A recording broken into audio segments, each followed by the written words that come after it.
இவர் நம்ம நாட்டுக்காக உயிர் விடுற தயாராக உள்ளவங்க, இவர் வாக்குவாதத்தில் ஈடுபடுறார். கிட்டத்தட்ட ஒரு 15 பேர் ரவுண்டு கட்டியிருக்கானோ அவரை. ஆனால் இவர் மிலிட்ரி மேனை தொடுத்து தாக்கு பிடிச்சி உயிரோட இருந்திருக்காரு. இவர் 15 பேர் சமாளிச்சிருக்காரு. ஆனால் அடிக்க கடைசி கட்டமாக அந்த நெல்லை வச்சு கட்டி இவரை முட்டுக்கட்டாலே போட்டு அடிச்சிருக்காங்க. முடிச்சு இந்த வீடியோ சோசியல் மீடியாவில் வைரலாகி அதுக்கப்புறம் இந்த குடும்பம் போய் கம்ப்ளைண்ட் கொடுத்து இப்போ அதில் ஒரு 4 பேரை கைது பண்ணியிருக்கிறாங்க.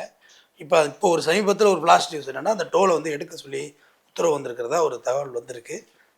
எந்த தைரியத்துல சரி இவனுங்க ஆர்மி மேன் மேலே கை வைக்கிறானுங்க? ஆறுதான் ஆர்மி அமைச்சரே வந்து அடிப்பாங்கன்னு சொல்றேன்மா. என்ன சார் இது அவங்க அப்படிதான், இவங்க இப்படிதான் இருப்பாங்க. இவங்களோட நிலை இதுதான். தமிழ்நாட்டில் ஆல் ஓவர் இந்தியா இப்படிதான் இருக்காங்கன்னு சொல்றேன். அதாவது அவங்க என்னமோ தாக்கலை கவர்மெண்ட்டுடைய நேரடி ஏஜெண்டாவே நினைச்சிட்டு இருக்காங்கம்மா.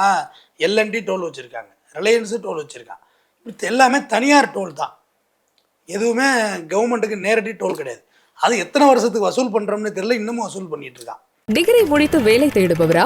உங்கள் ஊரின் செய்தி சேனல் உரிமையாளராகி சமூக வலைதளங்களில் மாதம் 1 லட்சம் வரை சம்பாதிக்க தங்கமான